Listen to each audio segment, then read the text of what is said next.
Welcome back to our home renovation, addition, remodel, kitchen build thing, whatever we're calling it. I'm just heating up some lunch while I think about how I'm going to present this whole section here on the Backsplash, all the lead up to actually being able to install it all. So the original plan for the Backsplash was a blue subway tile. You can see I went ahead and painted the color on the walls where the Backsplash was going to go a long time ago to give us a good idea of kind of how the colors are going to mesh together, because visualizing all this stuff in the space is probably one of the more difficult things of the whole project. Visualizing is a challenge. So that was the original color. I was showing that tile the whole time through the build, and the issue is that when we got the countertops, actually the day that I brought home the offcut from the countertop shop, we brought them to the space and we finally had like an actual large sample of the countertop material in the space, and we stuck that tile next to that countertop and we're like, I don't like it. That was about 8 months ago now, and I think we're kind of getting to the point of we've picked something we like. So I don't have the original sample anymore. I returned it because we figured we weren't going to use it. But our first instinct was to go to the same tile line and just pick a different color, and the reason for picking the same tile will become clear in a second. So that was an option, this kind of tan, this kind of blue.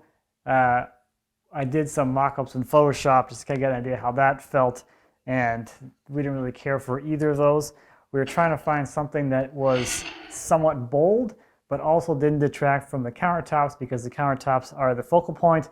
The countertops are on the busier side, so we want something that complements the countertop but does not take away from it.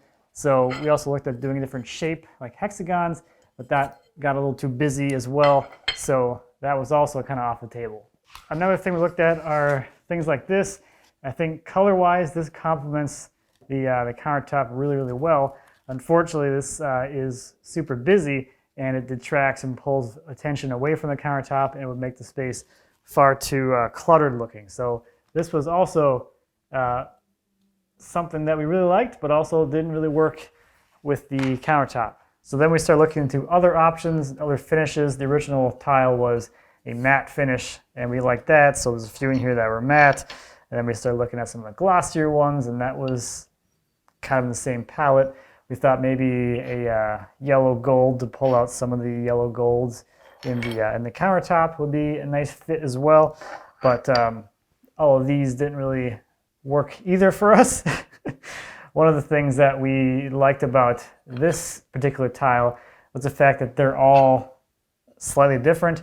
They're not uniform, and the color kind of has a bit of a gradient to it, so it kind of fades out or tapers out towards the edges. So you have like a lighter edge and then a darker center. We kind of liked that. So then we started looking at this style. This is a Zellige or Zellige. I've heard it pronounced either way, but regardless, this stuff is interesting. So it's all handmade, and its beauty is in the fact that it is very imperfect and non-uniform. So this tile here is not flat at all, and the glazes are also going to be not consistent either. So you have, this is all the same tile, but there is a different color between them. So we thought maybe that would be a good way to go. Because like I mentioned, we're trying to create a surface on here that is bold and unique in its own right, but doesn't take away from the countertops. Kind of it metals together, and we thought that with the non-uniformity of this stuff, the fact that the tile is going to sit on there with all kinds of lippage, and the color is going to be different between tiles, but that the color itself isn't too bold. The boldness comes from the imperfection of the tile. We thought, this is going to be a pretty good option, so I ordered enough of this to do the whole room, and we'll lay it out and we'll see if we like it. Now, going back to the original thing, why I was mostly focused on switching to the same tile but a different finish is because this whole backsplash area is designed for this exact tile. So this height here and this height here would yield a full course if using this size tile. So there wouldn't be any little skinny pieces at the top or the bottom to kind of hide any kind of inconsistency. It would land perfectly on a full course and it would look nice and uniform. The other kind of downside with this is in the thickness. You can see this one is significantly thicker than the original tile we were choosing. So again, not only is this whole situation here designed for the vertical dimension, it's also designed for the horizontal dimension. So this actually takes up too much space back here. It covers my filler on the back of the hood. It'll kind of get in the way of some of the outlet space for the under cabinet plug mold. And if we come around here to the window wall, which is also getting tile all the way up to the band board, this is so thick that it comes out to be flush with this bead, and that bead in that casing will get lost between the tile and itself. So this will be too thick. So if we do this, this will be all getting cut thinner, which will be the whole thing itself. So anyway, that's the lead up to what we're gonna do.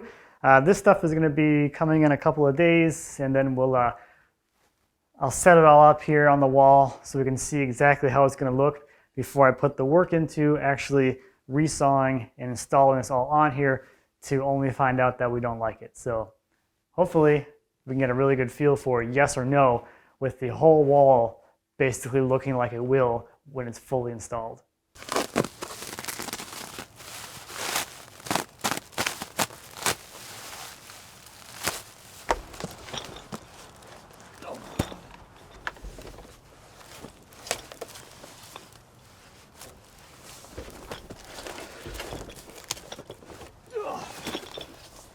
So when they say that all these tiles are unique and special or whatever, that's definitely the case. So again, these are the samples.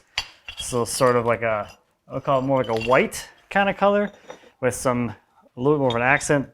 Most of the ones that showed up are more of a tan, or I guess more of a terracotta type of look. So this is going to be even more important to actually get a feel for how all this is going to look.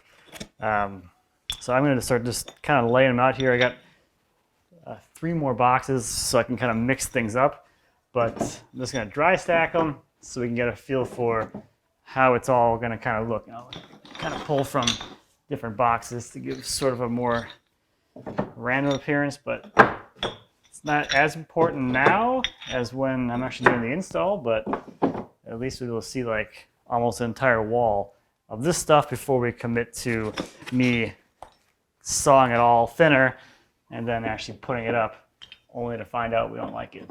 So time to put up a bunch of tile.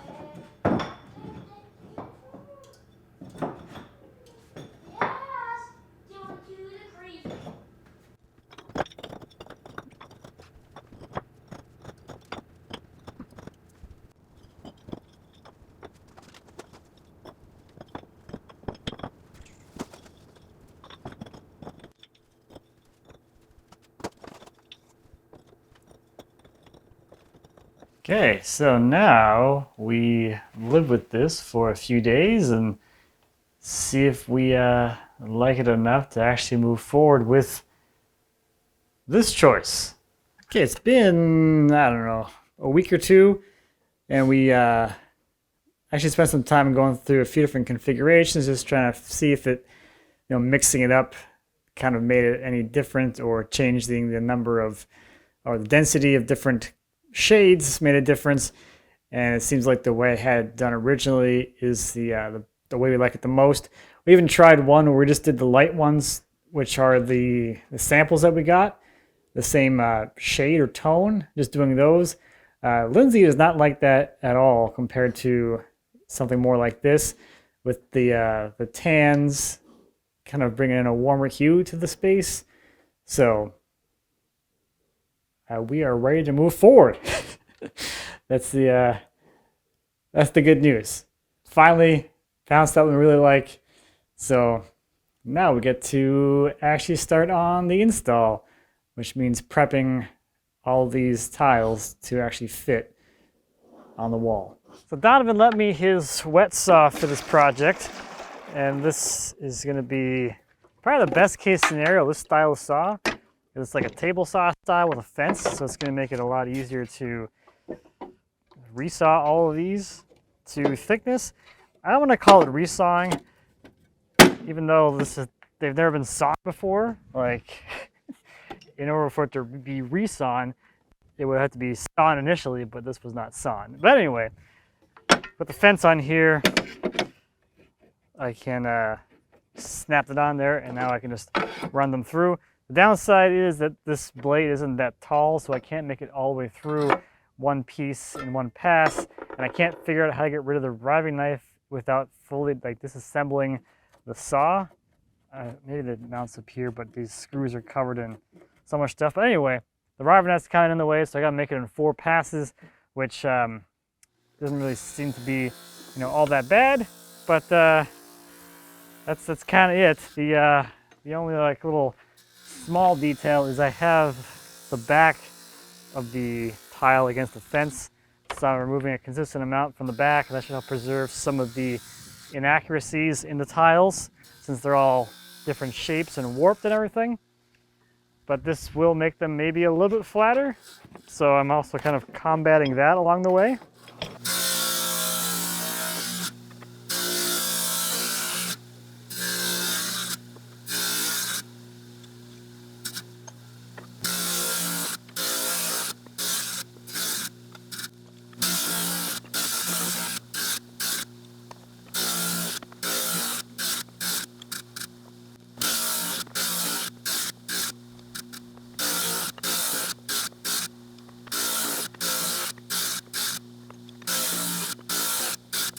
Okay, I have cut about 400, which should be all I'm gonna need, or pretty close to it, so at least I get a really good start without having to do too much more cutting, except for actually cutting all the pieces like you normally would have to.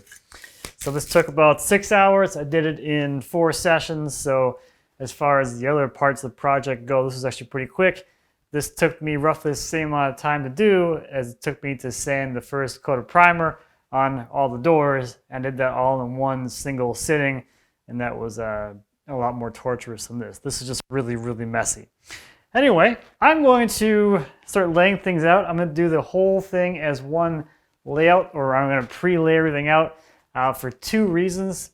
First reason is because the difficulty with this is to keep it looking random and not planned or thought out, and that's going to be a lot easier to do with basically a dry layout, having them all be able to be moved and manipulated at any point, and then when it's time to actually do the install, I can just literally just throw them up on the wall in exactly the same order that I know they're going to look good in. I don't have to think about, is this pattern looking random enough as I go. So that's kind of the biggest reason. The other sort of reason with that is going to be to make it a little bit easier to make sure my layout is going to work out pretty well. I'm going to try and keep things centered over the middle of the range and work outwards, so I can lay out all of my tile now. I can see where I'm going to end up against the appliance garage and against the wall on this run at least, and I can see if I can get like it to look good without having like a little tiny sliver at the end or something. I can kind of plan for that now. I can see if the spacing is going to work out, and I can make sure that my layout strategy is going to work overall. And again, everything's going to be all pre-cut, basically, ready to go, so I can just throw them all back up in exactly the same order, and it should make the install a little bit easier and more consistent. So we spent some time looking at this last night. We made a few little adjustments because even though I was putting them up as randomly as I could, things were still getting kind of clumped and grouped together. But we like this layout, at least this part of it that I've laid out so far. So that's good to go as far as install goes, except for one small caveat. Right now, the way I have this thing laid out is the pot filler lands on a seam between 2 tiles, and I was kind of going back and forth on how I want that pot filler, here's a flange for it, to actually present itself in the field of all of these tiles. And I was going back and forth on this one to see like which layout I like better. This is how it's laid out right now, with the pot filler landing on a grout line between 2 tile, and then the other option would be to put it in the middle of 1 tile like this. I kind of thinking about it, I think I'm going to do this. I think this looks a little better in the field than this, because then you kind of lose this, you lose a lot of the grout lines. I don't know, I just feel like this looks better to me. So to make this happen without having to like rearrange everything again, I'm just gonna shift everything down a level, whatever, down 1, and I'll add an extra piece down here at the end to shift things that way, and that'll allow me to start my first course on a tile split on the center line, and by the time I get up to the pot filler, that pipe will end up in the middle of a course. Everything here is based off of staying centered in here. So because of that, I'm going to have little 1-inch pieces on every other course into each side. On this side, it's going to be more kind of annoying, I guess, because you'll see it. On that side, that'll wrap the corner. Okay, so now, finally, I can get everything taken down by course, keep them all together as a unit, and then I can start working on getting them installed. I'm going to wait to cut the end pieces until I get the first course in there, so I make sure I end up at where I think it's going to be, because again, nothing is straight or square, and I can't use a standard spacer, so it's all, the grout lines are all visual. They're not like easy, like, oh, I just put a spacer in and then butt the next one in. They're all wedge spacers to make them all look kind of consistent. Okay, I'm finally ready to go, and I don't really know if this is going to be the best way to do this. I mean, normally you kind of work in one whole section and do big areas at once, but because like I can't reference these off of each other, like I can't just like stack them all here and then work out, I don't think, because then I can't watch my grout lines to make sure they're straight. With the consistent tiles, they're all square and consistent size, so you can reference off of each other and they all kind of add up to the same. These could be anything. So I'm going to basically try and set 1 row in, and hopefully I can work fast enough that this will work. But we'll see. That's my strategy right now. And we'll see what happens. I don't know if I said this yet, but I haven't done tile before. You're watching my first tile experience. So we'll see. Like, I don't think I'll be able to get just thin set on the area for 1 course, so I might be scraping some off and going back and forth. We'll see.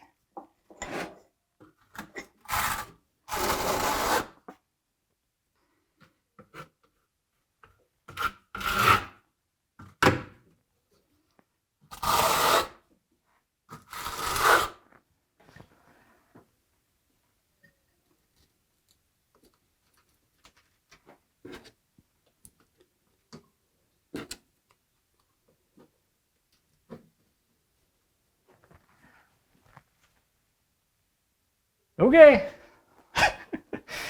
let's go. Let's put our hands in it. I got a towel.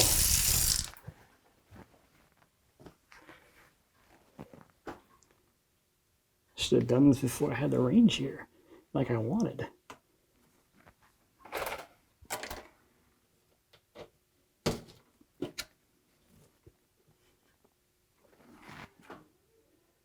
So for example, these first 2 are not flush because they're different heights.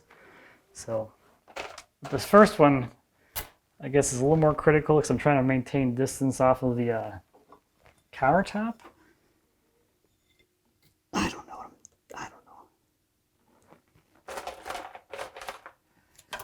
I'm going to be here all day.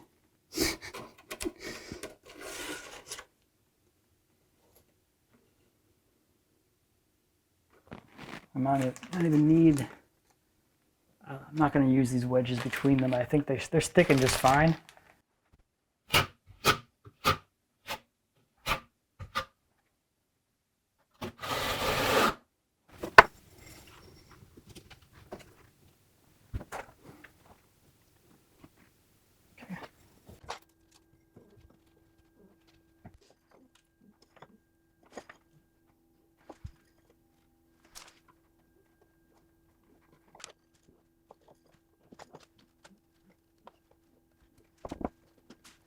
I can't imagine doing this and not having them all laid out already.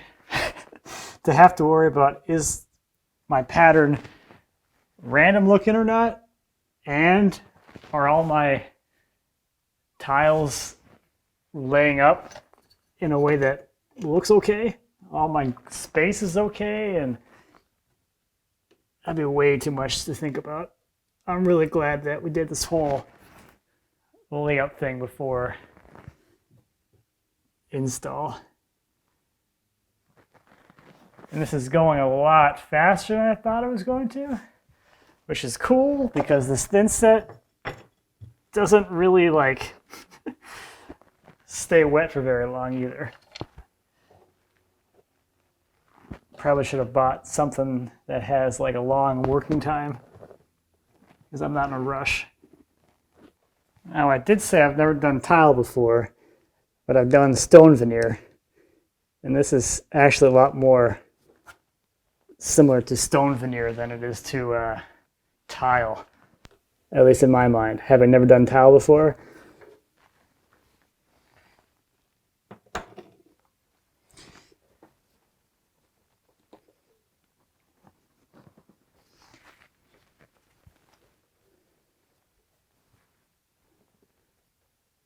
I'm rising right here a little bit. So I'll try and put that in here. That. And I'm creeping that way on the seams. Can I move this one a little bit? Okay. Okay, to complete this row, I need a cut piece. So I want to cut this here.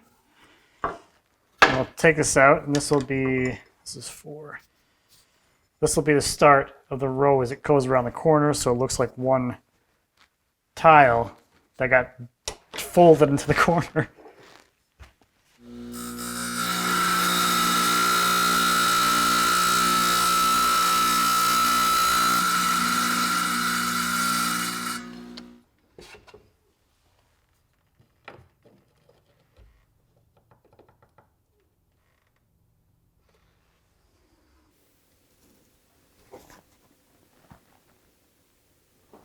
I'm going to see how I'm doing on hitting this pot filler.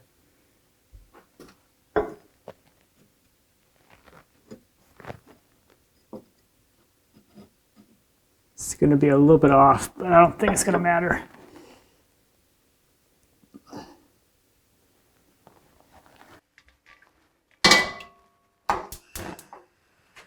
All right. Well, I'm making lunch. I'm going to keep going, I guess.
Okay, I think that's a good pause point for now, at least. It's lunchtime. I made a little too much. Lunch for tomorrow. As my nana would say, manja. Okay, we're almost to the point where the corbels have to go on, or we're going to be where they end up. It looks like I can get like a course, and then the next course I'll just kind of avoid this for now. I want to put these up until I have to, so they're out of my way for getting the thin set on there. But I was originally planning on just gluing these on with the dominoes, and when I went through and I sprayed everything, I was very happy these were not attached, because getting in there and getting these sprayed would have been absolutely horrible. So what I think I'm going to do instead is just use the dominoes for alignment and see if I can get a screw from the cabinet down into here. So if I ever need to remove these to repaint the whole kitchen, or if these get all dirty from being near the cooktop, I can cut the caulk from around the backsplash, take these out, spray them and put them back in, or whatever. Having them be removable sounds like a lot more versatility than making it permanent. So that's where that one's going to be. I'm going to make a mark for the other side so I have it ready to go, and then we'll get at least one course up here, and then we'll deal with these things. And I think we got like one course, and then we'll do the hole for the pot fill and everything. So a lot of things are going to happen in the next couple of courses.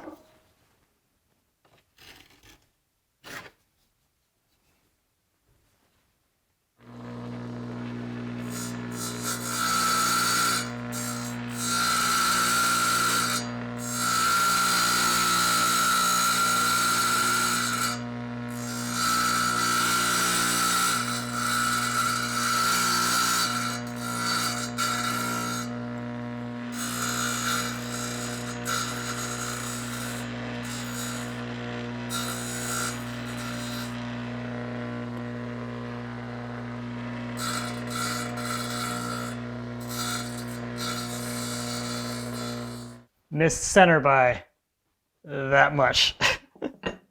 I kind of figured it'd be a little bit off, but I didn't really feel like opening up the wall to move the pot filler. I don't think this is going to be too noticeable once the discussion's on there. So I'm not too worried about it. I'm not going to worry too much about this.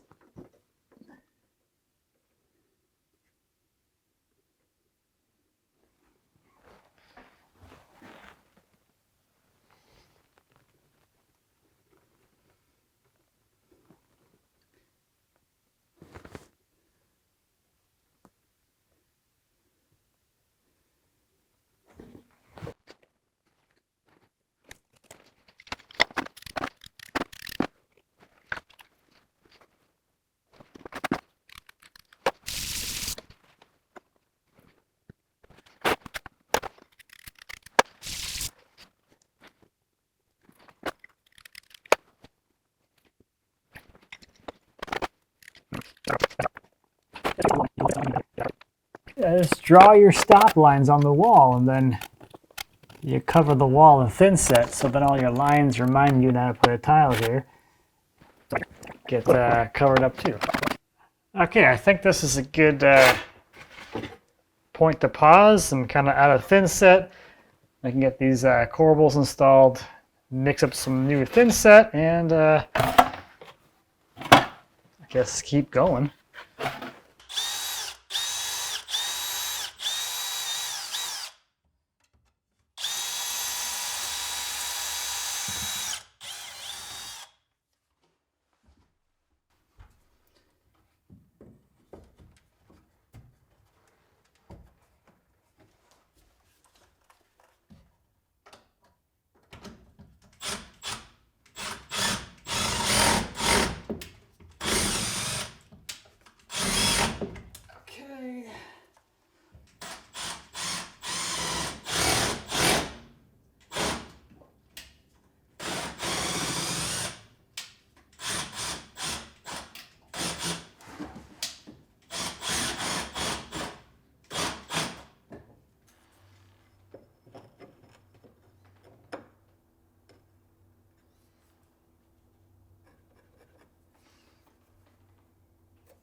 Okay, I am just about out of thin sets, and it is after 8, so I think I'm going to call it with this one.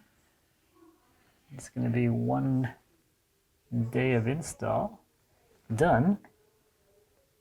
And I think it's looking pretty darn good.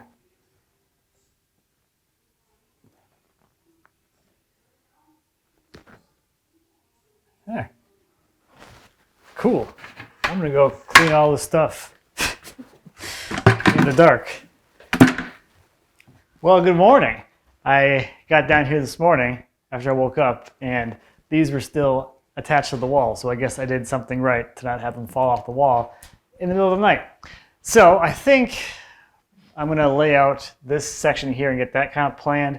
I have these 2 courses already laid out, and then I have a course and a sliver to do over here, but I want to at least get this kind of further along. So I think that's going to be what I'm going to do first, is get this laid out, make all my cuts, and then that can go up as one single swath of install. Okay, there is the layout as approved by the homeowners.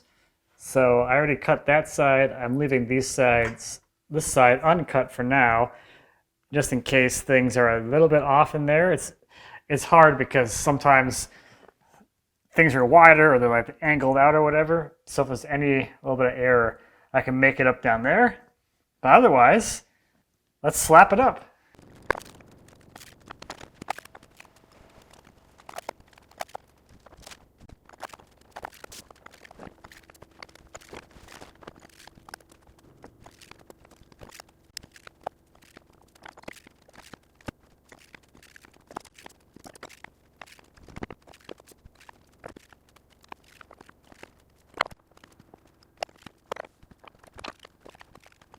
So there's all of those installed. I finished up these last 2 courses here, so we just have a full course and a partial course for these 3 areas. But I'm going to start wrapping around to this corner next. So here's the layout for all of this, and we're going to be wrapping the corners with the cut tiles. So I have all the cuts from here. So these will start kind of wrap around here, and we'll have a piece here that'll get cut off of all of these that go here, and then the cut piece will go here. And it looks like the tile is like bent into the corner. To get this little return piece right so that this all ends up centered, I just have this mocked up down here. So I have my center line on this tile to this tile, and then I have my cutoff here. I can make a little mark. And that should be the length of this piece that goes on the new wall, and this little tiny piece that goes on the wall that I already did.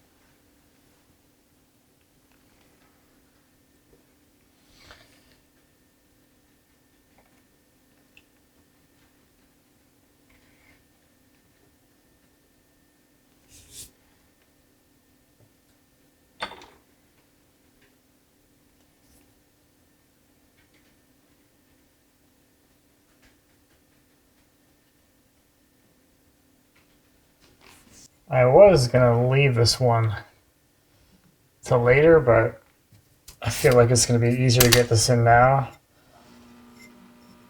while these are still able to be manipulated. But we'll see, I guess. Let's see here.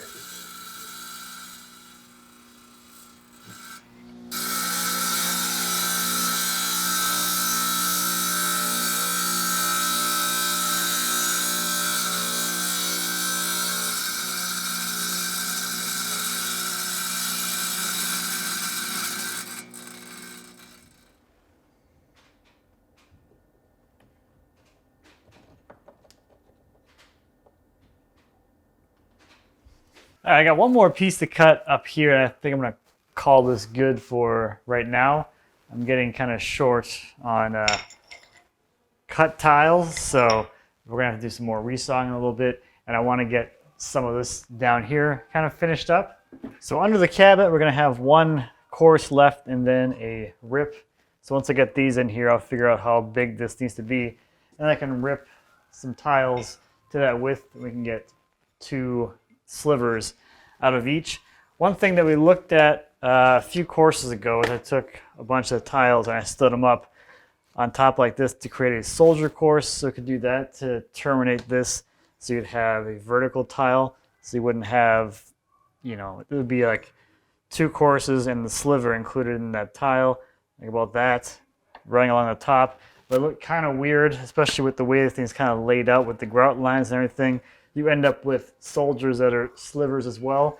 So it looked weird and it didn't lay out well. So we're gonna keep going with this. I may do something different here on top of the hood, and we already plan on doing a soldier course up there for the head casing. So I want to at least get all this in place before I decide what I'm going to do for those 2 areas in case the soldier course looks a little bit odd. But I got enough thin set mixed up here, I think, to do this area here, and then we'll find something else to do.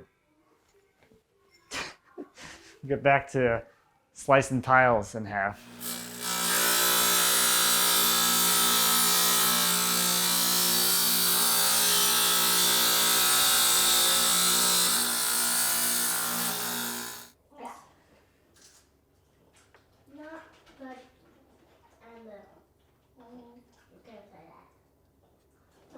No closing doors, especially that one. You could get trapped in there.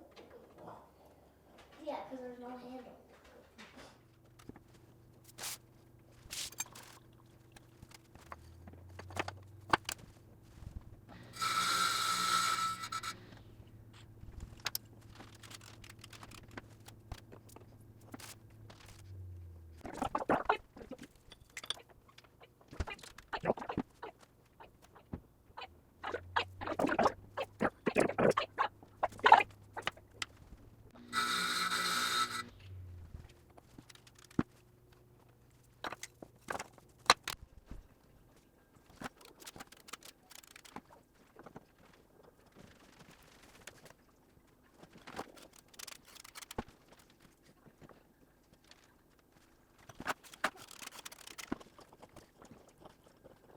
So there are those guys, and now I'm gonna go back to this, and we're gonna figure out what we're gonna do up here, if we're gonna do the soldier course or not.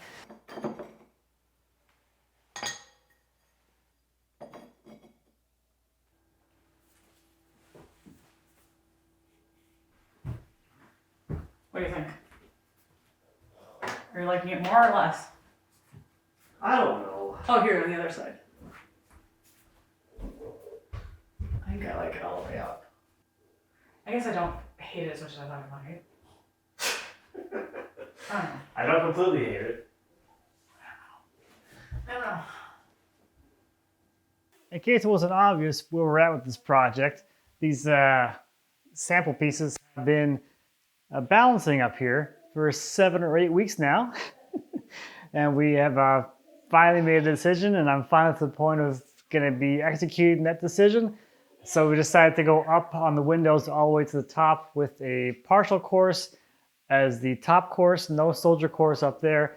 And over the range, we're going to do a half-height soldier course to finish up that last course.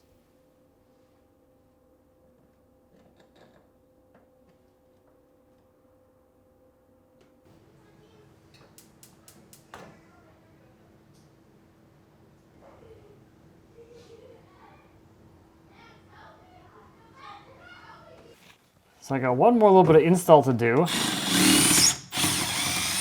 I want to run at least one course down here below the bottom course here. That's mostly just to get a piece right around here. So as we're looking down this way, there's like kind of hole in the back of the range. You see tile instead of seeing a void. And it's also going to help me use up a bunch of these leftover tiles. When I was originally thinking about doing this, I was planning on tiling all the way back here, all the way down to the floor, because I figured the range wouldn't be here. But since the range is here and in the way, and it's kind of not easy to move, I'm just going to do a couple courses and call it good.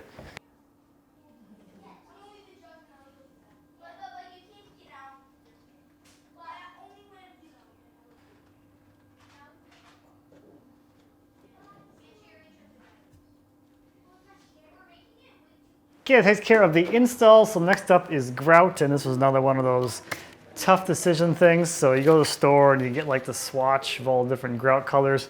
You're supposed to like pick one you think looks good and run with it, I guess. So what I did to make it a little bit easier is we kind of had two that we were between. So I made a quick sample board. I just took some of the extra tiles, stuck them down to this board, and then grouted them in to see them with the different colors and in place so we can have a better idea of which one we're going to go with. These are both kind of a tannish off-white color, so this one's a lighter one. This is a darker one. We're going to go with the darker one, so that's what we're going to do. That's my little trick, I guess, to make it a little bit easier, because grout is, relatively inexpensive. This box is like $15, so buying a whole box just to do a little sample isn't like a huge giant loss in the grand scheme of this whole project.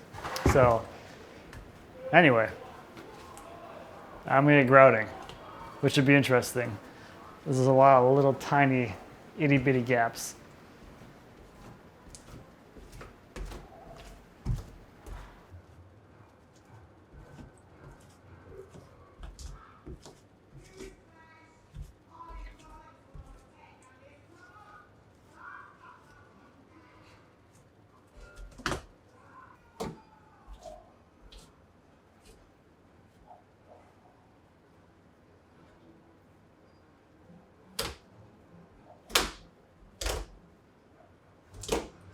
Yeah, because you're probably gonna lose all those flowers.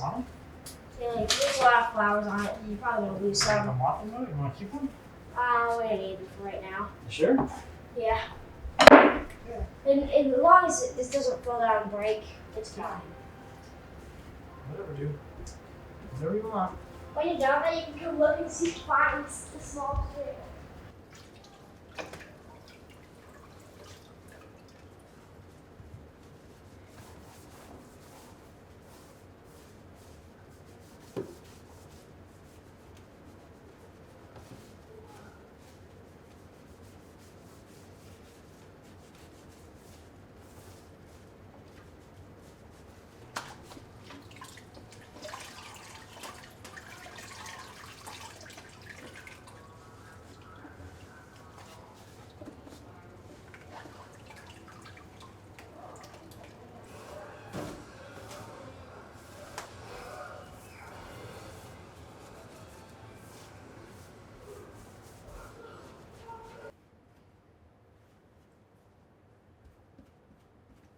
Okay, lastly, I need to get some sealer applied to the whole surface, and then from there I can go around and start caulking all of the inside corners, and then after that I think this backsplash will be done.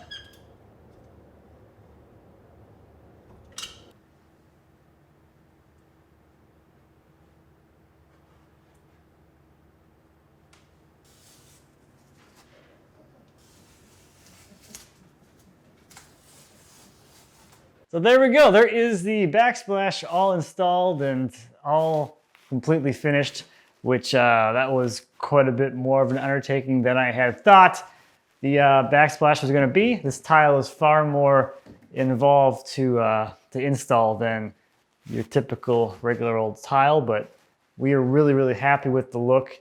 I think the tone and the color of the tile really pulls nicely to the white oak of the island and the floor, helps to kind of tie things together a little bit and brings a lot of warmth to the space. So we're super duper happy with that. It was a very, very stressful and obnoxious decision to get to this, but we're happy, really, really happy that we settled. We decided on this tile here. So other than the pendants over the island, which we still haven't decided on, and I don't really care at this point, it's not a relevant decision that really affects the space. The kitchen is completely done, and this takes care of this little kitchen build-out mini-series within the addition renovation project series. So this kitchen is completely done and functional, which means that since this kitchen is a fully functional kitchen, we can now remove our old existing kitchen and start converting that into our new dining room. So that will be what we'll be covering next time, removing the old kitchen and getting it converted to the dining room space. So that is going to do it for this one. Thank you as always for watching. I greatly appreciate if any questions or comments on my first time doing tile. Hopefully it was good enough for you. Please feel free to leave me a comment. As always, I'd be happy to answer any questions you might have. And until next time, happy woodworking.